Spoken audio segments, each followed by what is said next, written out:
Okay, continuing with the list, let's move to the next topic, that is nested list. Now, what is a nested list? Nested list is a list inside another list, just like a nested loop, nested if.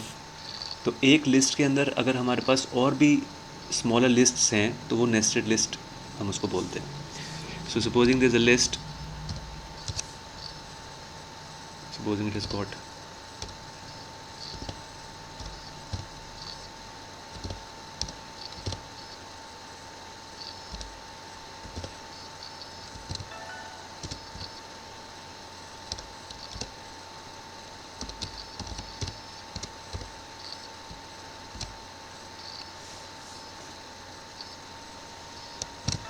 so I'm taking a list.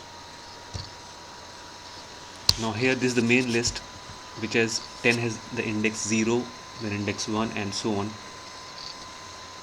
Supposing if I say L0, so my answer is 10 because this is L0 means 0th index, so output is 10. Similarly L1 is this. If I say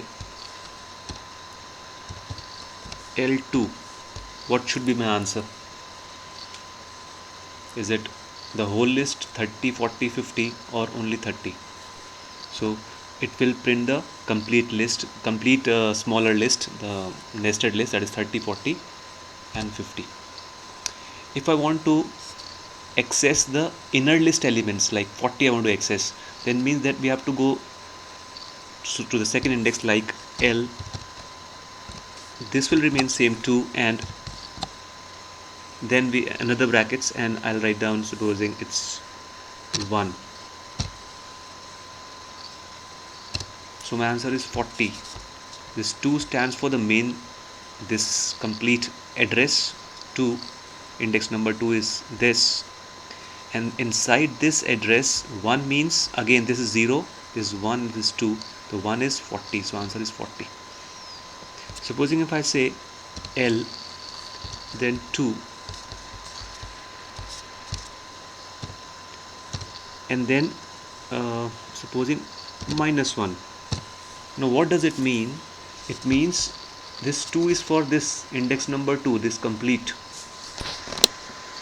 and -1 means again negative indexing, that is this is what inside. If with this, if we look at this list, this is -1, this is -2 and this -1, -2 and -3. So -1 means 50. So let's see if it comes with 50. Yes.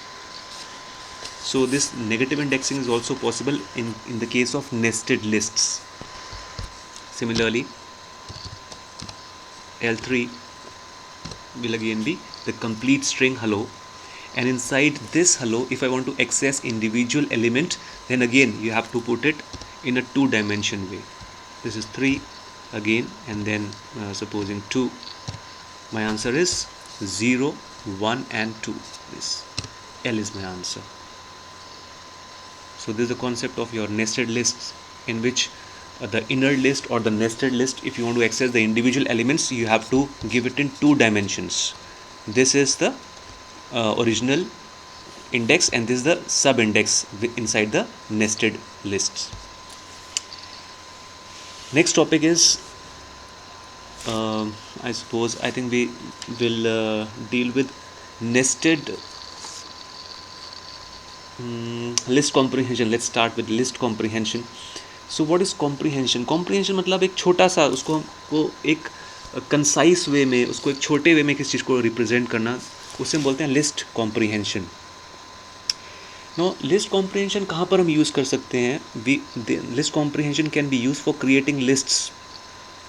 अभी भी हम list बना रहे हैं, we are creating list. Supposing my question is I want to create a list of natural numbers between 20 and 30. So how can I do it? Because there are certain elements inside this, I can apply a loop for that. I have to create a program, and I will first of all what will I do? I will declare an empty list, then I will apply a loop from 20 to 30, and then I will use append method, l.append, and I will add the elements inside the list. So that this same problem can be solved using list comprehension. That means inside just in one line we can declare the list. Inside that particular line, in one statement, we can declare the list. We can initialize the list using the for loop by writing a single statement. So जो पहले हम 4-5 लाइनों में काम कर रहे थे conventional तरीके से, लिस्ट कॉम्प्रीहेंशन से क्या होता है, थोड़ा सा वो शॉर्ट हो जाता है, एक ही लाइन में हम डिक्लेयर कर सकते हैं. सो वही काम अगर वो आपको पता ही है कि सपोजिंग मुझे 20 से लेकर 30 तक नेचुरल नंबर्स को स्टोर करना है, तो मैं वहाँ एक लूप लगा लिया 20 से लेकर 30 तक, और वहाँ पर अपेंड मेथड के थ्रू l.append कर देंगे और वहाँ पर i की वैल्यू को हम ऐड कर देंगे. That's simple. अगर मुझे वही क्वेश्चन अगर लिस्ट कॉम्प्रीहेंशन से करना है, how can I do it? I just write down l is equals to, यहाँ पर ब्रैकेट्स तो पहले भी थे, अभी भी आएंगे. यहाँ पर inside this bracket I will write the complete expression. Supposing I से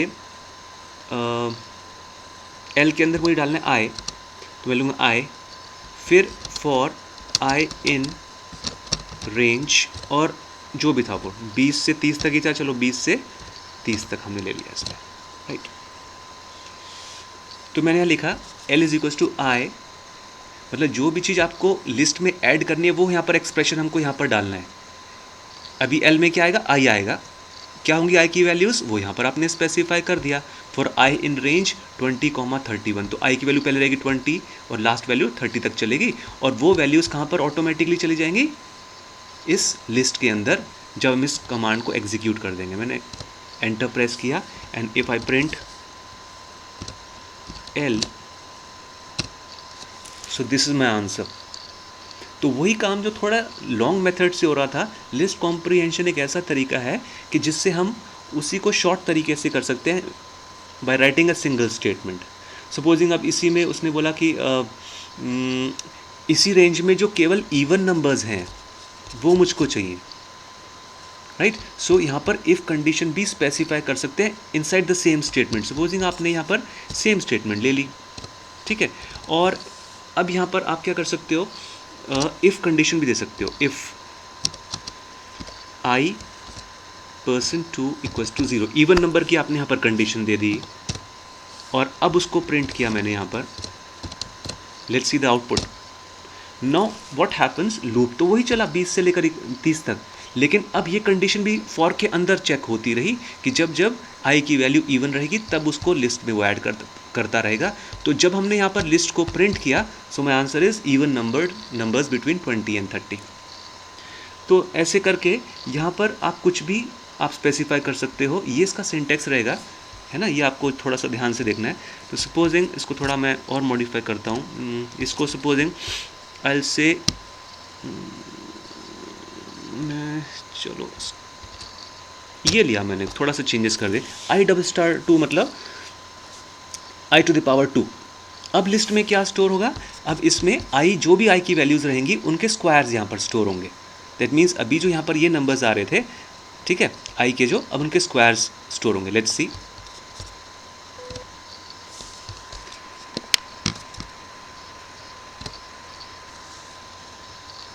इसको मैं प्रिंट करता हूँ, प्रिंट l. तो यहाँ पहले जो ये लिस्ट थी 20, 22, 24, अब इन्हीं नंबर्स के ये क्या स्टोर कर रहा है इसके अंदर? इनके स्क्वायर्स, राइट. सो 30 का स्क्वायर 900 तक यहाँ पर चला गया. So this is the way you can use list comprehension. यहाँ पर आप कुछ भी दे सकते हो, ठीक है. हमारे इस क्लास 12th के लेवल में तो केवल हमको यहीं तक थोड़ा बहुत ही पता होना चाहिए, but it on the advance level यहाँ पर नेस्टेड फॉर भी हो सकता है, नेस्टेड इफ भी हो सकता है. There can be many types of things that we can do with list comprehension. तो यहाँ पर इसको थोड़ा सा आप, I will give you some question for homework in the end, और तब आप उसको कंप्लीट करके इसको सबमिट कर देना. और प्रीवियस होमवर्क अभी तक नहीं पहुँचा है, केवल अंश ने और गणेश ने सबमिट किया था, बट बाकी लोग क्या, I don't know what your people are doing. तो make sure you are completing your work, चाहे भी आप रफ कॉपी में करो, कहीं भी करो, उसके स्नैप शॉट लेके आप मुझको सेंड करो व्हाट्सएप पे.